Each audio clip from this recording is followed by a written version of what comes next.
What's happening, world? I'm Dylan Masvidal, reporting for PantherNOW, and on this edition of Dylan's Dorm, we're joined by a young stallion in the world of cinema. I am, thank you already. Stallion. Yeah, of course.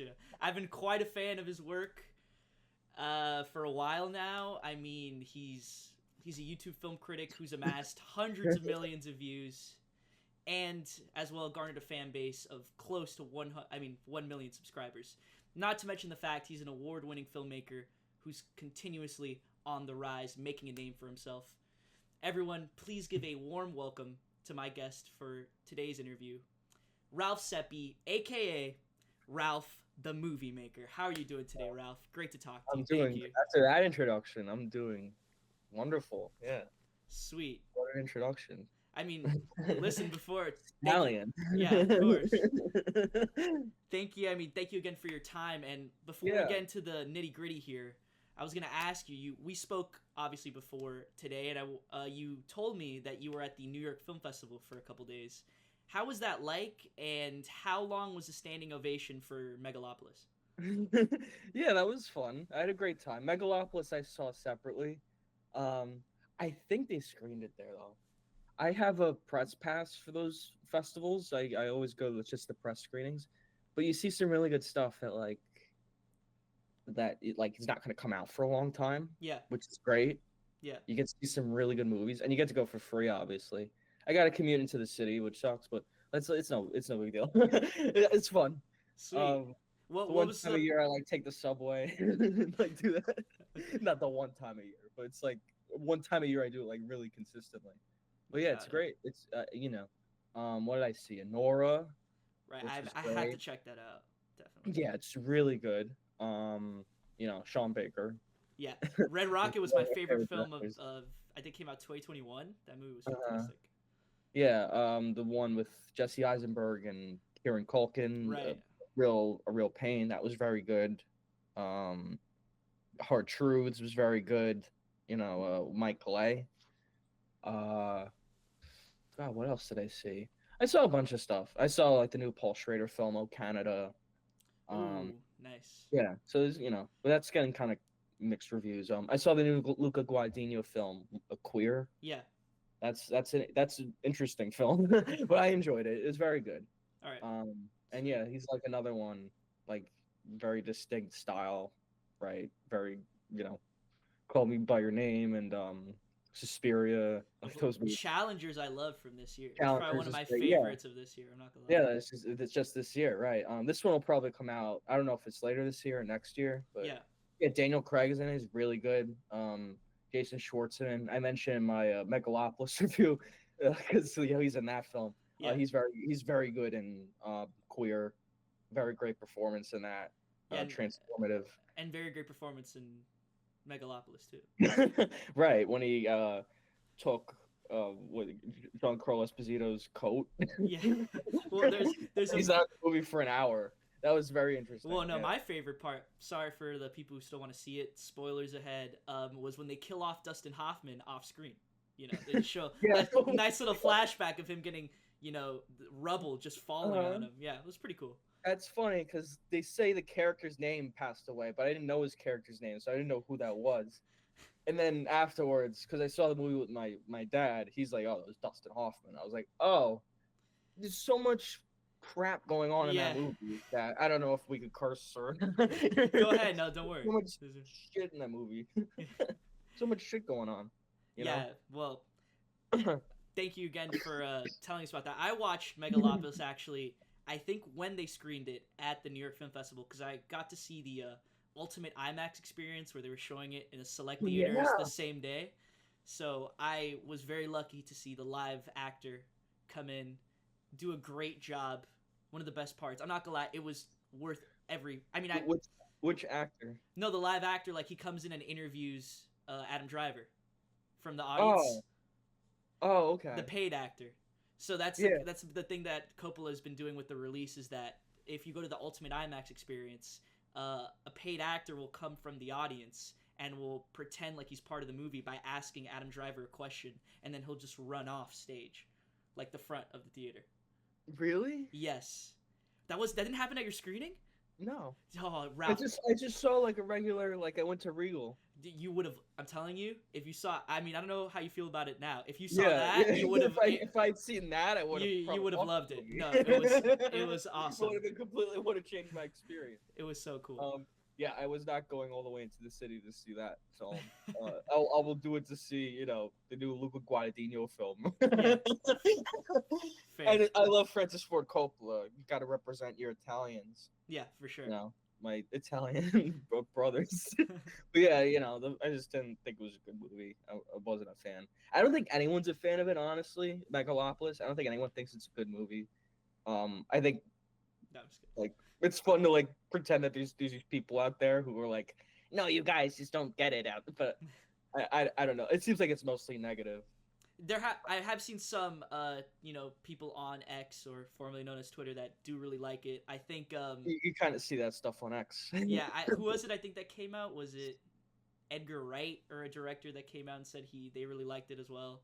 Yeah, I'm pretty. You know, I'm more on the I can negative see side. directors who want to I know I'm a director. I can see Yeah. them want to defend him. Yeah, Like this is I get it's his art. I mean, Yeah. I don't like I said in my review. I humored the film. I watched it. yeah, But I cannot recommend it.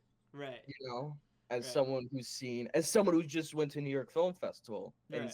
seen like all these great movies, right? Like to watch that, it's not to snuff to that. I don't Fair. feel so, you know. Um, All right. Yeah. Well, thank you. I mean, I can't say I disagree with you, but yeah. enough of the My semantics, right? opinion. Right. Yeah. Let's go to the nitty gritty, which is obviously your upcoming short film, Real nitty-gritty. Whispers in Shadows, right? Yeah. This short film is going to mark your first anticipated release since Ralph Takes on the Multiverse was, a Yeah, I random had that drop. web- Yeah. Or, Sorry to interrupt. I had that web film, Ralph in the Multiverse. That's like what I refer to, web film. And Yeah. then I had Golden Hour, which I is was like about to say, that was your last, Yeah. bigger release, I'd say, Yeah, in bigger. 2019. which that was like 3 episodes. That wasn't a movie. And then before that, I had Lover, which was Right. a film, Exactly. a feature film. So, I have to It was ask. 2018. Yeah, it's Yes. been a while. Yeah, it's been a while. That's what I'm saying. Because COVID was big thing. Yeah. I think that like halted movies for a while. But like, cause it was just so expensive to make a movie at that point, because you had to get everyone tested and whatever. You had to be super careful with everything, and Yeah. it just wasn't worth it. Like it just wasn't worth it. It's like fuck this, I'm not doing this. But then things are much like back to normal now. Yeah. So I figured it's a good time to make a film, a short. No, for sure. And I think you might have already answered my question. I was going to ask you, why the 5-year wait for this project? Have you Yeah. been working on And I had Whispers in that stuff in Shadows? between. I had that stuff like Golden Hour and Ralph in the Multiverse, and I've been trying to get stuff made. It's just fucking hard, man. Yeah, totally. It's hard to get financing, and I've been trying to get financing. I've been working on other films too, Yeah. like editing. Like I mentioned on my podcast, I was assistant editor on a film, and it's like just doing other things, like working in the industry and learning, For sure. which is good. You never stop. And like I really focused on YouTube during that period, especially like during COVID, Yeah. because there was nothing else to do. I don't think people remember there was nothing else. Like when the quarantine hit, there was like nothing to do. Everyone was at home. Disney Plus didn't exist yet. That wasn't a thing. So it was just like people were home and they needed something to watch. And I'm Yeah. like, oh, I have a YouTube channel, and that's like when my channel did really well. Like those views were like fucking crazy. Like Steven Seagal video, like Yeah. 1 million views or whatever. Classics. Because people know nothing better to do than watch my shit, which is great. So I really focused on that for a while. I made some of my best stuff, I think, focusing on YouTube. But yeah, like now I'm like I want to focus back on the film stuff. And doing the YouTube stuff has helped finance my films as well. Would you say your idea for Whispers in Shadows, have you been working on this one for quite some time, or was it kind of like a streak of lightning kind of idea where it just came to you and you just filmed all of it in a more like not such a like long period of time, or have you been working on this one for longer than people would expect? Yeah, it's a short, but I've been like visualizing, or at least like coming up with the idea for probably like at least like a year a year and a half ago, something like that. Yeah. Kind of like these like scenes I wanted to like do, you know. Yeah. That's kind of like where I start. It's like what I find interesting. Um, like what I like writing about. Like I think good writing stems from like what you find interesting, Right. right? So I just wrote and wrote for like a year. Like what do I want to do with this? Maybe more like 6 months. But I did spend it. It's been like at least a year since I started like coming up with the idea. And yeah, I wanted to do like a crime film again because I usually do those, and I like doing them. That's like where I started. Like my first like real film, I think, like The High, Right. um, which I don't know if you've seen. Yes, it was before King Candy, correct? Yeah, Yeah, that was a that was cool like one. my first. Yeah, that was featured in the Queens World Film Festival, and they Nice. featured King Candy the year after. Nice. But The High, that's what won me. I won an award for that. So I see that as like one of my more seminal works. Yeah. Yeah. Not to sound like pretentious. But like I Of like course. that movie's about drug dealers, but it's very like they're like low class drug dealers. Like the characters are teenagers, so they're like they have no money or anything. Yeah. So it's about like lower class criminals basically. Whereas Whispers and Shadows, the story stemmed from like, all right, let's make it more like higher class criminals. Like if it were, I don't say it's the mafia, but if it was something like the mafia, right? um, and that's obviously it's difficult to. We'll talk about the difficulties with that, but it was just a story I found very interesting. Like let's make like a mafia movie, like like something like high class and cool, to contrast with like The High, which is like really down and dirty drug dealers with no money at all. um yeah. Well, it's sweet that you bring that up about, visualizing things, because you've always had a keen eye for visuals. And I specifically Yeah. want to mention Golden Hour because you have that really cool sequence where your character Casey's like tripping out, and he sees like, I don't know if you did use like you had two screens, but it looked like he was like traversing through dimensions or something. It was like really like Oh cosmic. yeah. And Oh then you yeah. had another, I think there was a shot in that sequence where I don't know if you're holding the camera, Like a but 2001 homage. Yeah. yes, I think so. And there was Yeah, another shot where you were holding the camera and you're like, "Oh, I think I'm tripping out." And then the camera like pulled back from you, and it like mhm. it was like the frame rate drop, but it was like really cool because then the light just kind of like flickered out. So you've Yeah. always had, at least for me, when I've seen your stuff, the way you like tell your story through cinematography has been great. But Thank you you. mentioned how you talk about writing. And do you find it particularly difficult to create a seamless relationship between script and shotless?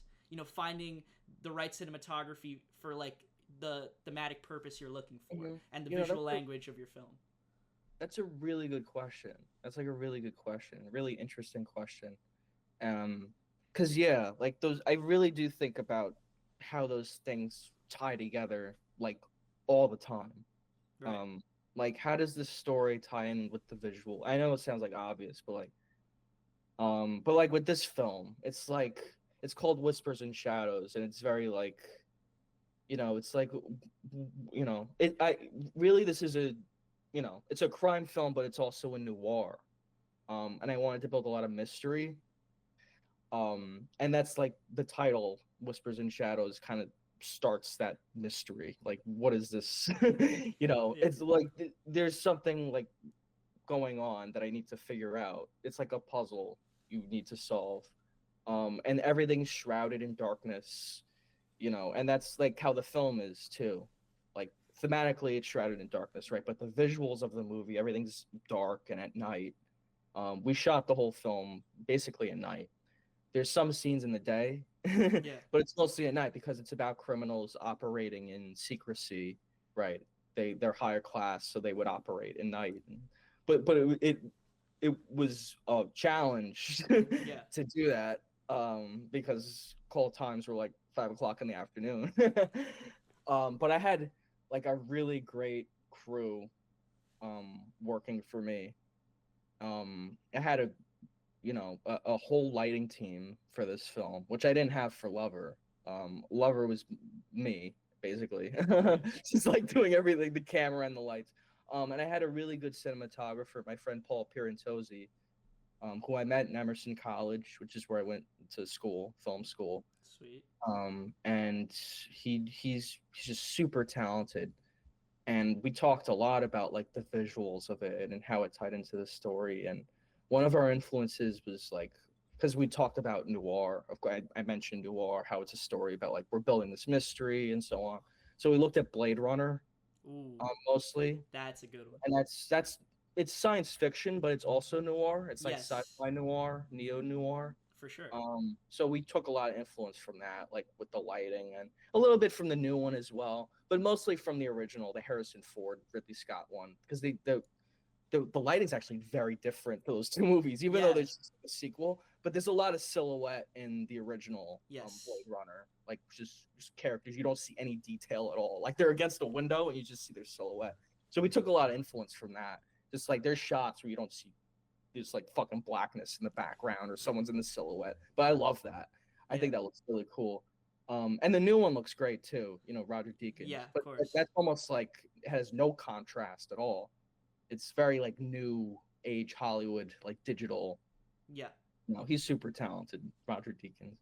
He's really Well, he's probably one of my favorite cinematographers. I mean, Um, he did Fantastic. what's my favorite shot film of his? Oh, the assassination of Jesse James, right, by the Count Robert Mm, Ford. There are some I love that.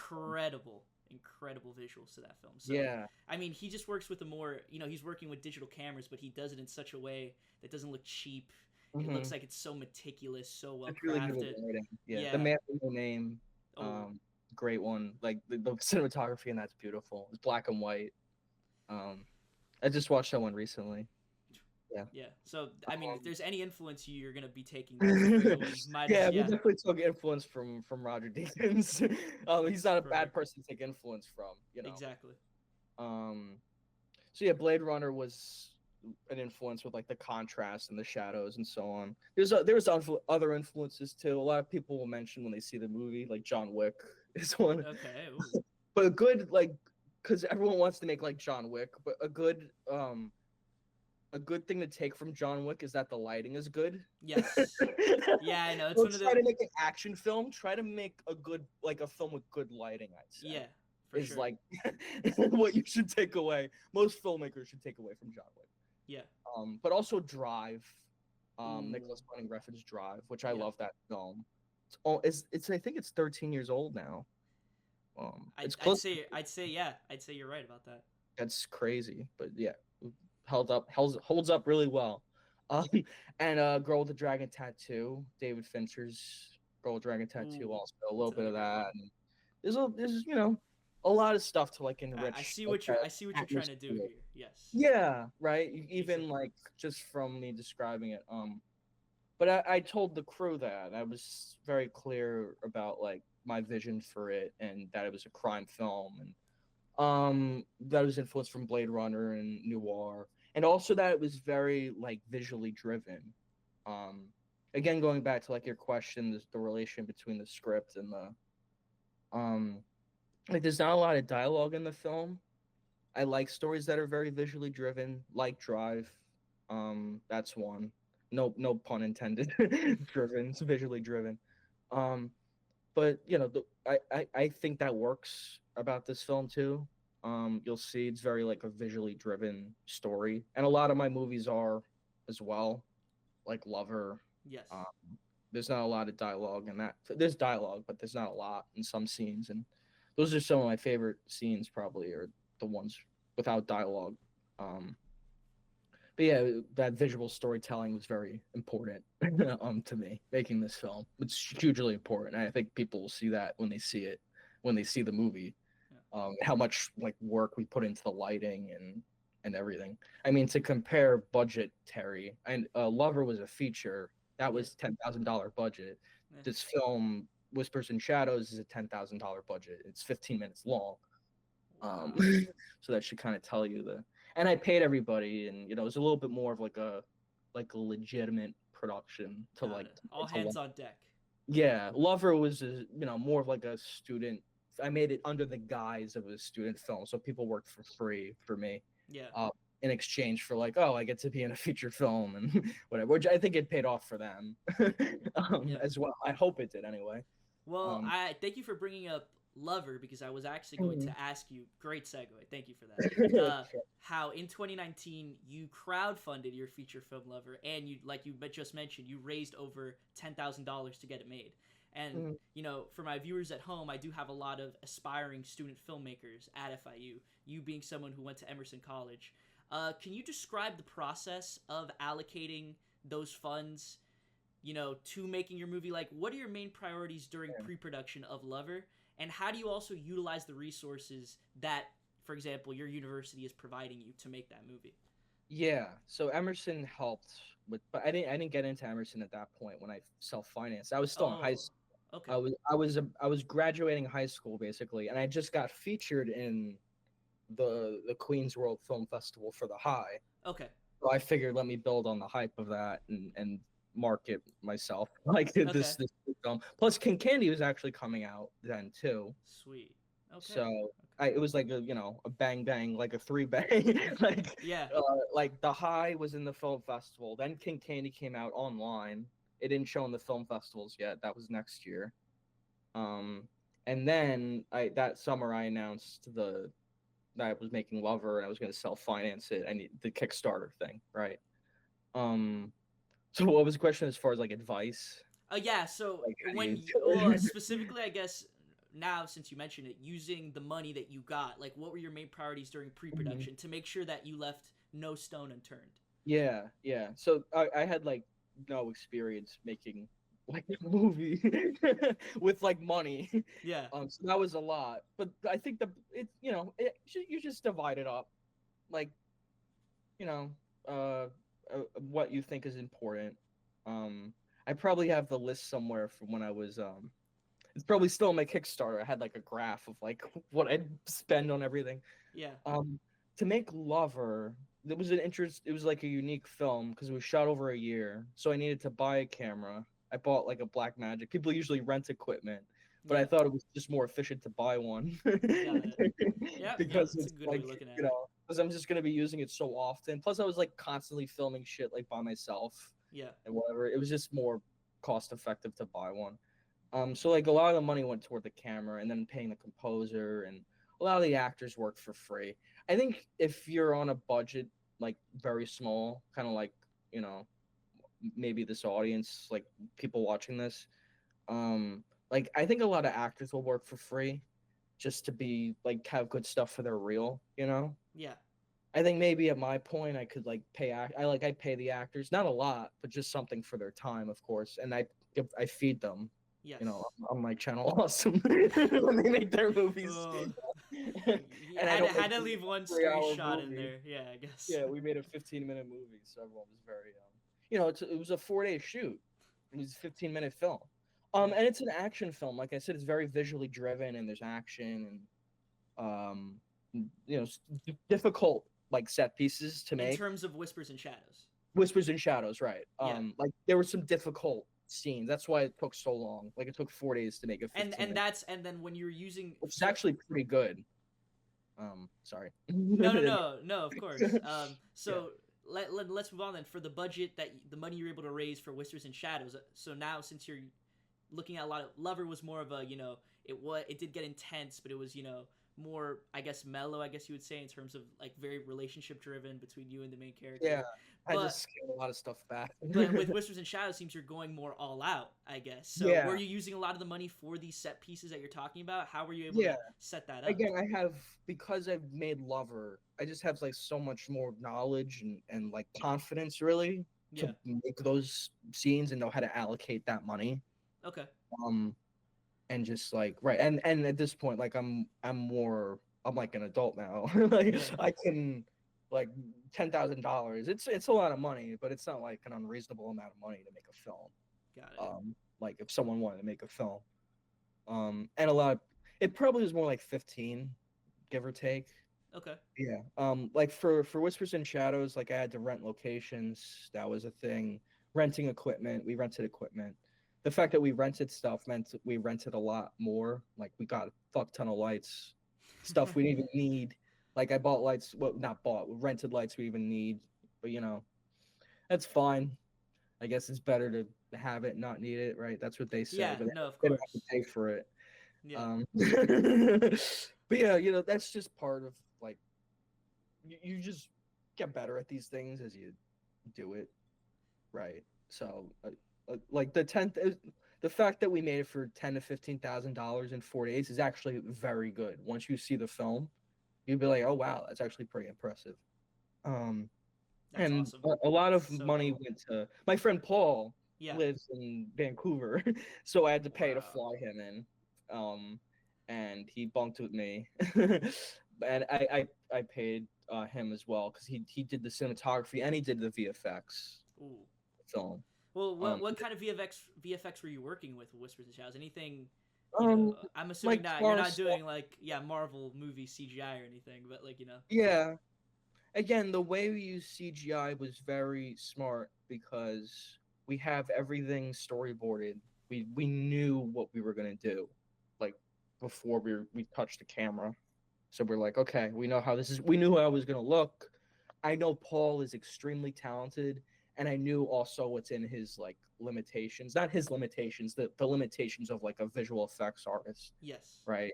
Like I know he can't like make the Hulk in like photorealistic daylight, but I don't need him to do that. Like the stuff required of him, like you see in the movie, or our use of CGI is like seamless. Like you won't even think about it when you watch the movie. You won't be like, oh, that's a CGI shot.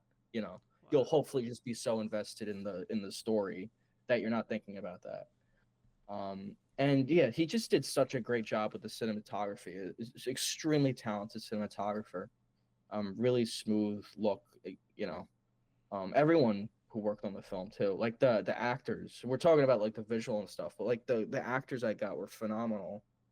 Um, there's this character who's like the mob boss of the film. Yeah. She's played by The Laura. Paul. Oh, the Paul Servini of the movie. Yeah, the Marlon Brando of the movie, Yeah. There you go. the Don Corleone of the movie. As yeah, good. That's like how I imagine the character. And she's like, Laura's the actor. She's like, do I have to do like the accent, like the jowls, like, make it off again? And like, no, you don't have to do that. It's more like the vibe of the character, Right. Right. The body language. like Godfather. But she was phenomenal in the film. And I auditioned a lot of actresses for that part, and I really needed someone who had like that, like I say, like a boss bitch kind of vibe. She needed to be like a boss bitch, like she could boss me around on set, and Laura definitely had that. Uh, and she has like this Sweet. accent, which is great, like this like New York. It adds some authenticity. I think it really helped with her like audition. But yeah, all the actors were great. Kate was phenomenal. Uh, Ari and Marcus, and I met so many great like actors working on the movie, and they were super helpful. Do you And have a yeah, role in this one? yeah, I do. Nice. Yeah. It's kind of an ensemble. Okay. I started writing it as kind of a like my character is a central character, Yeah. but it's like as you write things like transform, um, and it became more of an ensemble. I do still think like my character's like a protagonist of sorts. It's not like a conventional movie, like in that sense, Okay. because right, he doesn't have a lot of dialogue either. Um, but it was a cool role. Like it's a role I really wanted to play. Like when I wrote the character, I was like, oh fuck yeah, I want to play that character. It's so cool. Um, and yeah, he gets to like hold a gun and whatever. He's like the bodyguard or whatever. I'm like, I want to be that, and I could totally play that part. Nice. Yeah, That's super I cool. like I like showing my like acting range too. I really like working with actors and acting. And that comes from like just acting a lot of my own stuff from when I was younger, because it's I didn't have actors back then to Yeah. like be in my stuff. I would get my friends and I would get me, Yeah. right? And my friend, your brother's in a lot of your my early work. brother, hey, he's super great, and he's in this film as well. Oh, awesome. That is awesome. Yeah. Yeah, I Full got him in this circle film. moment here. That's cool. Uh-huh. Yeah, I go all out for my movies, which is why people like them. Well, I'm really glad you brought up your early stuff because I was going to ask you about the Queens World Film Festival and how you won the Emerging Filmmaker Award of that year. Mhm. You were around 17 years old at the time, correct? When you won that? Yeah, yeah, I And was. I mean, And I was 16 when I made The High. cool. And did you win that award for your work on The High specifically or King Candy as well? It was It was for The High. got It it. was just The High. Well, Yeah. I wanted to ask you just since both of those movies were made in a similar time span and started to get a lot of recognition for those films. Are there still techniques and methods you use from that production today that you still kind of keep on, or do you feel like you've kind of improved in a lot of ways? In what ways do you feel like you've improved since then? Improved, I don't know. You just kind of like change as a filmmaker and adapt to like, you know, having more money and like when I made The High, I was filming with like an iPhone and whatever. So now there's like more like method to it. Yeah. But that work is really important too, and Yeah. like the style of it. And I showed Paul because he was bunking with me anyway, staying Yeah. over. Yeah. We watched a bunch of movies, Yeah. and I showed him some of my movies too, just so he could get like the visual. Like I watched some of Golden Hour with him, Right. and he's a good cinematographer, but he's very like you know professional. Yeah. Like he loves like David Fincher and like all these. Like I love the movies too, but Golden Hour looks crazy. Like the colors are like like Yeah. like the levels are all off, like skin tone, right? Like orange, like it's like like crazy lighting and Yeah. shit. Like, but it's intentional like that. But Paul was watching. He's like, "This is fucking crazy. Like, I'm not gonna do that." So he took like none of it, but that's fine. Yeah. It's good to show him. Yeah. To build a rapport. I get what you're Right. saying. Exactly, because you just need to trust your crew Right. and Your DPs. it's a collaborative medium. Exactly. Filmmaking. 100%. I do my best to get my vision, and then people sometimes they say like I'm gonna do whatever the fuck I want, which is a good thing. You want people to be creative, right? Yeah. Well, see that definitely answers that question. So now I did kind of want to pivot a little bit to your YouTube career.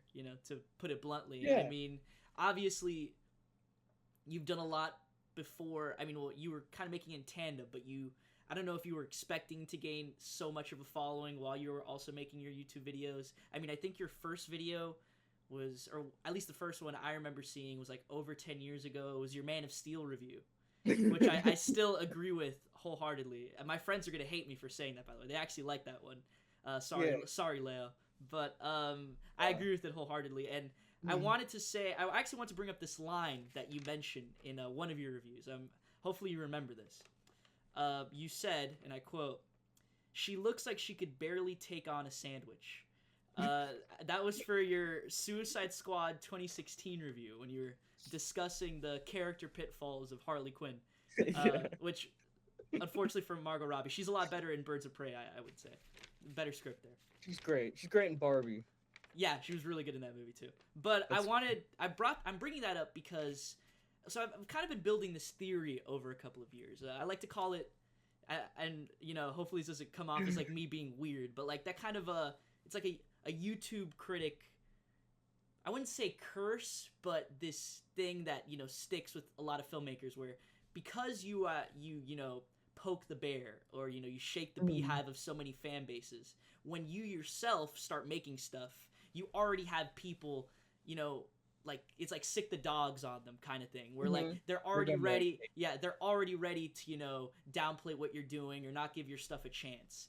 And I'm not gonna ask you if you think it's real or not, like if the curse is real, like it like ruins productions, because that's a little far-fetched. But do you ever feel any added pressure when you're making stuff now because of the following you've built?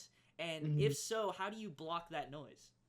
Yeah, that's a good question. I've always just made films, like as far as the films, I make them like for myself. Right. Like I've always been pretty like adamant about my vision and Yeah. stubborn, Yeah.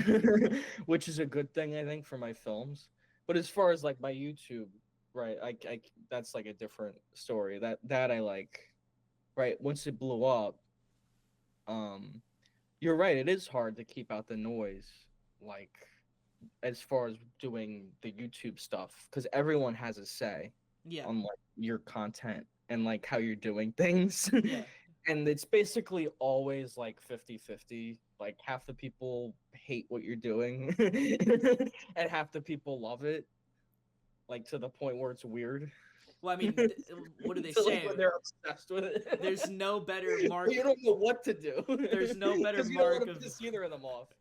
It's like they say, there's no better mark of true art than it being decisive. You know. Yeah. So love it or Right. hate it, you know, it's real. It's mostly positive, but I just always you always get people who criticize you. I think that's like the hardest part of doing YouTube. I think, and talking with other creators too. Yeah. I think that's the hardest part of YouTube is dealing with other people. Right. Like, and just everyone's feedback. It can get a lot. And luckily I've managed to keep it out of my films. Because my film, I feel like there's just like something really pure about them. Right. Like it is like a kid, like making like playing with action figures almost. Because I mean, yeah, you never want to feel mean spirited, like because of the negative reception you're getting that you're trying to like take it out on anyone, right? Yeah, I've never like you never want to make something out of spite, which I think I would attest to. My film work. I could put that into my reviews. Yeah. I have, or my podcasts. Yeah. But yeah, it's a balance of like, right, taking the feedback and like learning from it, and because people do say constructive stuff, and you do want to like engage with your fan base, but it's hard, because people are jerks online. It's true, they really are.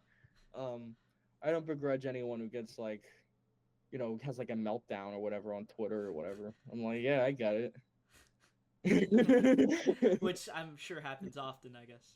Yeah, I want to do it sometimes too. But I restrain myself.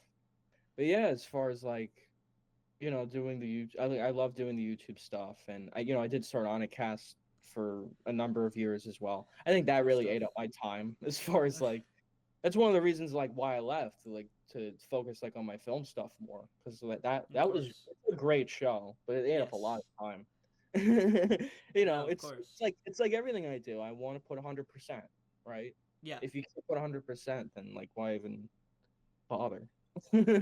Why even do it? True. And listen, I've never, vehemently disagreed with you on anything strongly, except recently. I looked at your letterbox. Sorry, I'm already thinking about it. It's like my brain is melting. You gave Bad Boys. Yeah, you gave Bad Boys Ride or Die 2 out of 5 stars. Oh, did you like it? I loved it. It was awesome. awesome. That one was much better than the last one. Agreed. That we can agree. I might even raise it a half star, because that last one was terrible. Yeah, it was. Yeah, unfortunately, it was pretty bad. All the same people basically back, plus Kim Wexler from Better Call Saul. Yeah, Rhea Seehorn. When she showed up, I laughed my ass off. That was great. But yeah, it's so bizarre.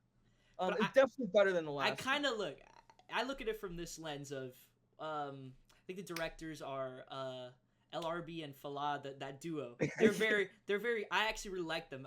Their visual style, specifically with this one, it's almost like a Baby Bay kind of thing, where they're taking. That's a perfect way to put it. They're taking some of that Michael Bay stuff, but what I love is this is what, and I think you could agree with me on this.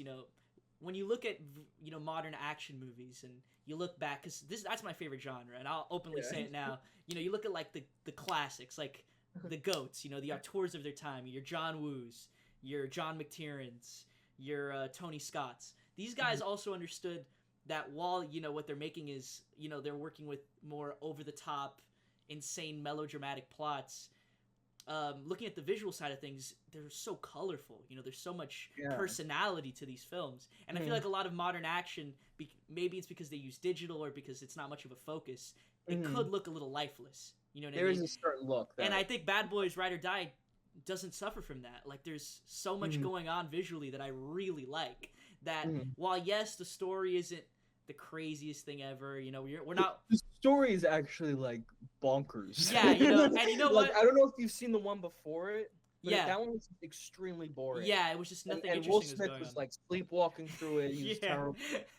This one, it was just more like the story was crazy. Like, Yeah. there's that scene they're like in the cargo plane. Yeah. Oh my Whatever, god. they're like bouncing around. It's like fucking insane. No, and I just love some of the And they just transitions. walk out of it. Like the plane crashes and they were like walking through the like the forest. Like no, like you would have to go to the fucking hospital like, if you even survive that. Well, I mean, come on, you have the. It's so funny. What was It's getting memed on before was, you know, the hot dog. Are these dogs fresh? Yeah, that whole scene. Classic when Martin Lawrence like has like I think it was a heart failure, and they do the transition where he falls on the concrete and he goes into the ocean. That was great. Like That was hilarious. maybe that blinded me to like the script pitfalls, but when I look at a film like that and I look at, you know, the action genre having so much more to do visually, I kind of just give it an excuse. I kind of just go, you know what? I had such a great time watching this. Like, I give it 4 out of 5.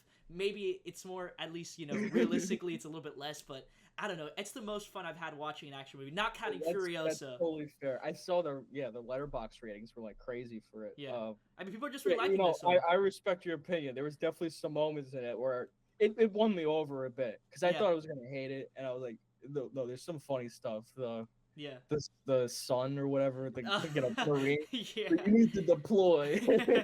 And then he becomes like, you know, the guy's breaking into the house and he like kills everyone. Oh, Reggie, that's a crazy scene. No, and I also love. Yeah, you can eat my snacks anytime, Reggie.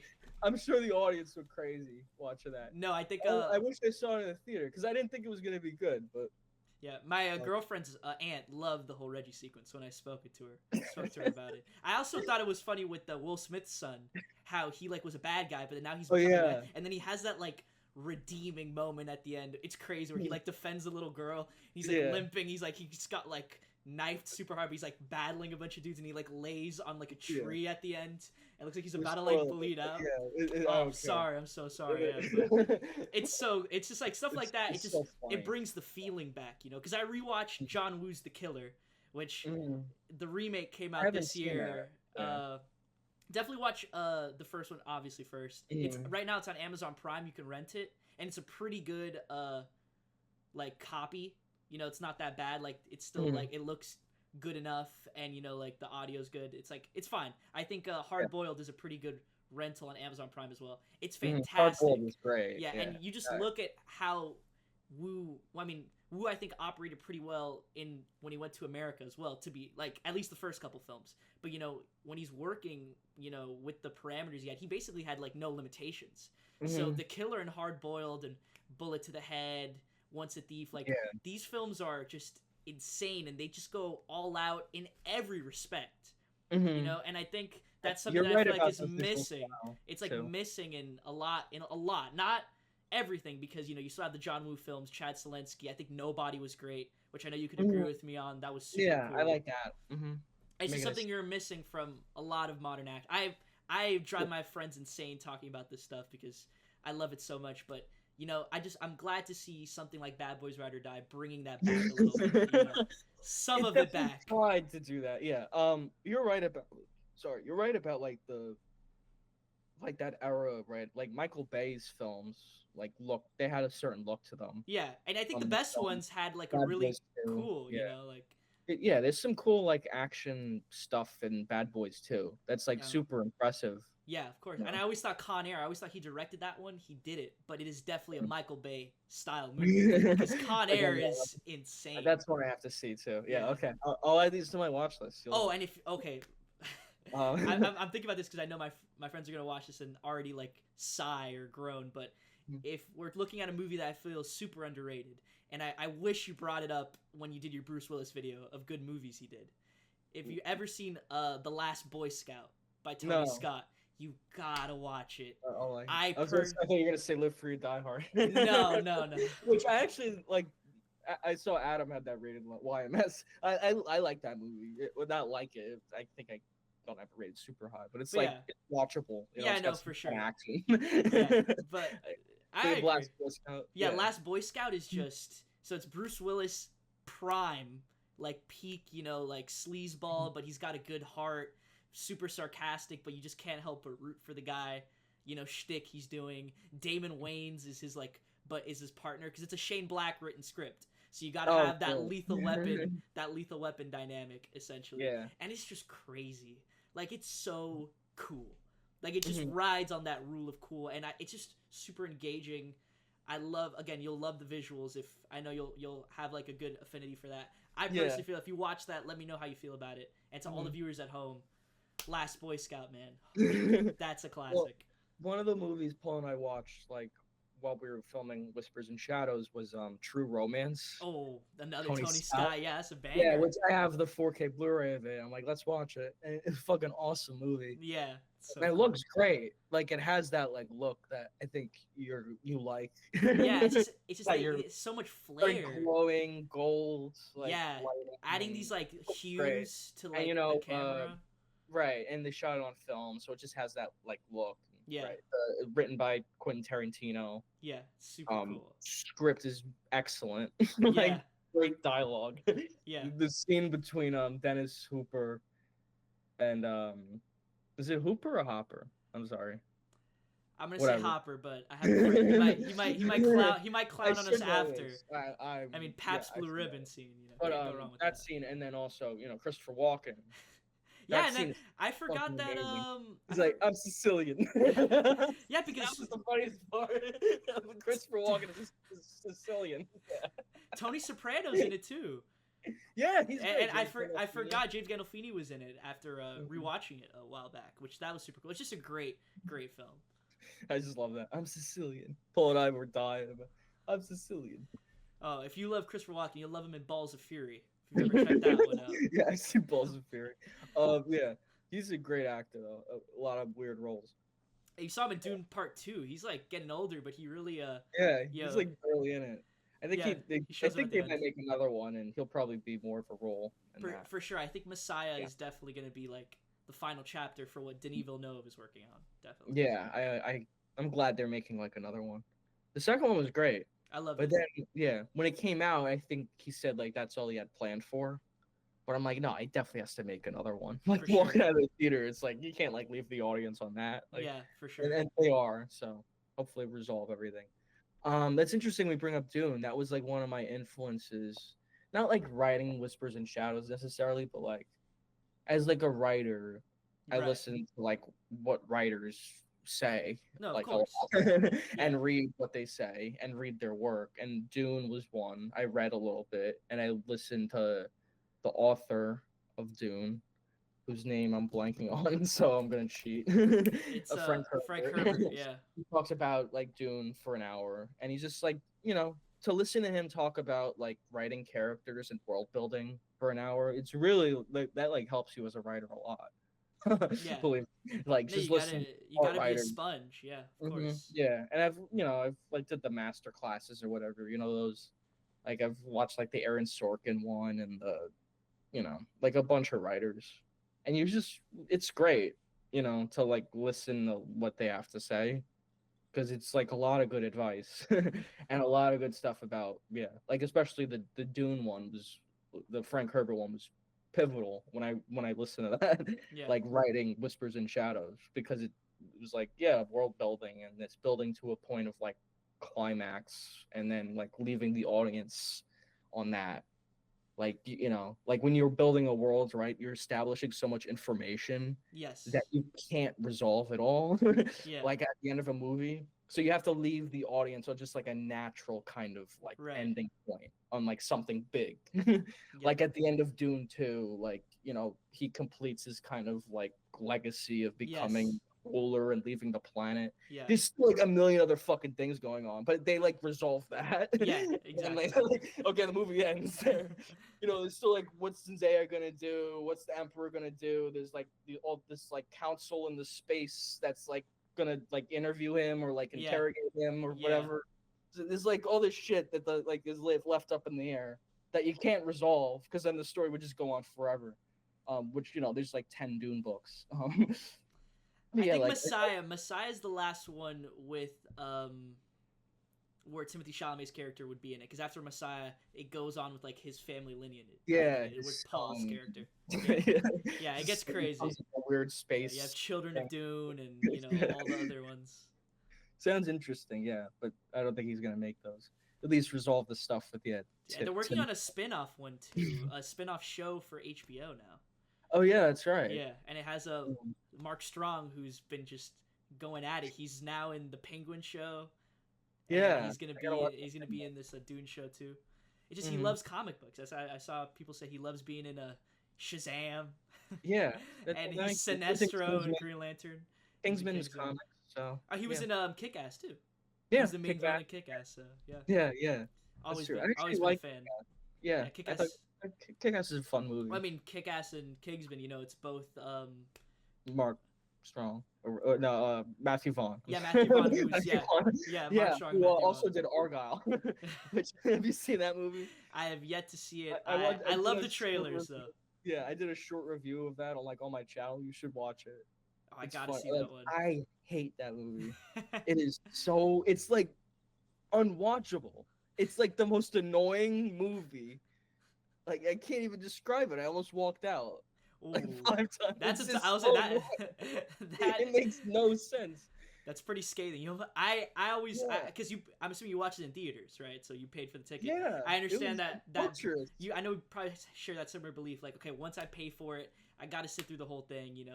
Do my due diligence. But I have the A-list, whatever, AMC, or the legal equivalent of that. So it's like it's almost walk out. That must have been. Still, it's one of those where super tedious. Mm-hmm, that's like 2 hours and never getting back. Oh. I think it was 2.5. 2.5 hours. So painful, dude. What do you mean, Samuel L. Jackson? Are you ready to meet Agent Argyle? He was in one scene. One scene he's in. Oh no. And they were trying to connect it to Kingsman. Wait, actually? Yeah, it's in the Kingsman universe at the end of the movie. Oh wait, you don't know? At the end of Argyle, there's like a post-credit scene where they show the Kingsman bar, and then you see this random guy walk in, and you're like, "Who are you?" And he's like, "I'm Aubrey Argyle." Oh no. Well, Matthew Vaughn is no stranger to doing that. In the Kingsman prequel, The King's Man, to be specific, you have the Hitler post-credit scene. where it's like he's almost doing like I guess he's like making fun of Marvel movie post-credit scenes, if that's the intention, and he's like, oh, Hitler will be the main villain of the next movie, which I find that to be just insane what he's trying to do. Abandoned that and made Argyle. Yeah, I don't think he's gonna get any funding for another one. I know the King's Man. I hope not. Yeah, not after that. Holy shit. Oh, no, Argyle, that was painful. That was like really bad for like everyone. Like a career low. Sam Rockwell, shame on Sam Rockwell. Shame on everyone who's in there. Shame on everyone. It's a shame. Right. You're right about like you gotta people listen to me say that. It's like, what do you don't have any right making films when you talk about other people's films. Like, so you gotta try to not criticize every film that way. Yeah. But Argyle is one of those films. No, of course. I call a spade a spade. If a movie's bad. Yeah, you have to be. You have to like be a lot fair. of people can agree. Yeah, look, I was the same way with the Crow remake this year.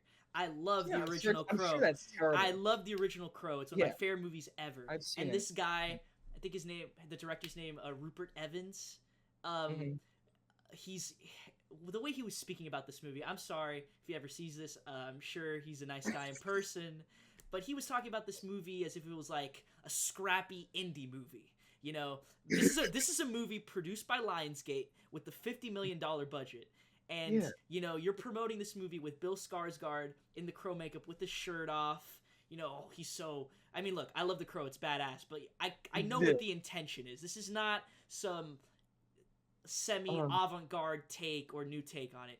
It was awful. And then when I saw... It's the worst movie I've seen all year, hands down. Yeah. Honestly, a disgrace to the original source material. And when I saw his...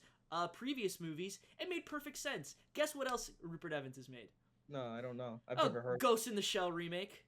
Oh. Yeah. Oh, wait. Remember the Snow White spin-off movie, The Huntsman? The hunting one? with Chris Hemsworth and Charlize Theron. Yeah. So it goes to show what kind of movies he's looking to make. When Hollywood's like, man, we got to make a really bad remake or unoriginal idea. Who can we get to make this movie? Oh, Rupert Evans. Would you like to make the Crow remake? Oh, for sure. Let's do it. Yeah. So it's like you gotta look at it. Kind of that yeah, stuff. If it walks like a duck, quacks like a duck. I'm not saying he's like Brett Ratner or anything, but like those kinds of you hate characters like that. Yeah. Because they're just like studio hacks. They just do whatever. Like they have no vision. And obviously real directors they hate that. Yeah, no. And Brett Ratner is mad. In some way it's like almost jealousy. Like, wow, like you put like no effort into your work and you make like millions of dollars. Yeah. It's right? you gotta goes with the flow. Yeah, exactly. But yeah, it's like the point about like independent films and so on. Like as an independent creator, like there's a lot of like big film festivals and stuff that like as an independent creator, you just have like no chance of getting into these festivals, right? Because like the movies that get submitted to them, like Toronto Film Festival or whatever, there's like real movies with like big actors are like submitted to those festivals, right? Like even short films. Yes. Like there was like a film festival in New York I was thinking of submitting Whispers and Shadows to. But then like on the cover or whatever, you see like Joey King was there. Ooh. Star of like Kissing. And it's like, okay, this isn't really like an independent film festival. I mean, it is by like Hollywood standards because it's made with like less money than, the new Ant-Man film or whatever, which is like, $500 million. But it's not like on the level of like the way I'm making films, or like there's other people who make films on my level too. But yeah, it's just like that's not really an independent film. Like an independent film is like what I'm trying to make, and that's like true independent. And like with that, you really get like a vision, and you get like different stories that you might not see like in theaters. So that's the advantage of it. But yeah, I just hate when I see that shit. It's like, it's not really like you and me both. It's discouraging the filmmakers who have like less resources than that, because they're gonna submit their film and spend $50 submission fee, and they're not gonna get anything out of it. Yeah. Except wasting their money. And these festivals know it, and they don't give a fuck. They're just like, oh fuck your dreams. Like that's how they are. So it's discouraging, but like I've been through it, so I don't care. Yeah. I know what I'm doing. You're dedicated. It's discouraging to young filmmakers who see that shit. It's like, unless you have like a lot of money and I would like to work on that level. I would love to get like SAG actors for my next film. Right. And build from there. Yeah. Mm-hmm. But yeah, like this was a huge step for me. And getting a movie back in a theater in a film festival, it'll be screened for an audience. Hopefully, it'll be in more film festivals next year. Right. But yeah, it's just been crazy, like getting it all together. And just like it's been crazy experience, and I'm exhausted for making the film. I'm very happy, of course. I'm tired. And I'm excited for everyone to see it. Well, thank you for again. You've been great with the segues here, because I did want to bring it back to Whispers and Shadows, and just for your audience, or your fan base and audiences who are unfamiliar with your work. With Whispers and Shadows, how would you describe it in layman terms? What are you trying to accomplish with this film, and what do you hope audiences get from it, take away from it? Yeah, it's a good question. I just hope they're entertained. I hope they enjoy it. Whenever I make a film, I don't want to waste people's time. And I think the film really does speak for itself. I think people will watch it and enjoy it. And I don't want to get into like the actual story. Yeah. Of a plot which I haven't, and I don't want to give. Of course, yeah, no. Just good. Fair. I'm glad we didn't get into that. But yeah, like what I wanted to talk about, was like the atmosphere of it and like the technical side of it, which is because like that's what I talked with the crew and the actors about too. Like a lot about tone and atmosphere, which is I love that in films. I think Lover has that really well. Has like good atmosphere. So yeah, can't wait for it to come out. I can't wait for you all to see it. It might be a while till it goes online, but who knows? We'll see what happens. But Well, I can't wait for the premiere. And it's the New York Short Film Festival. Tickets might not be available like at this time, but you know they'll be out soon. yeah, And the yeah. festival is in November. I'm gonna double check the dates.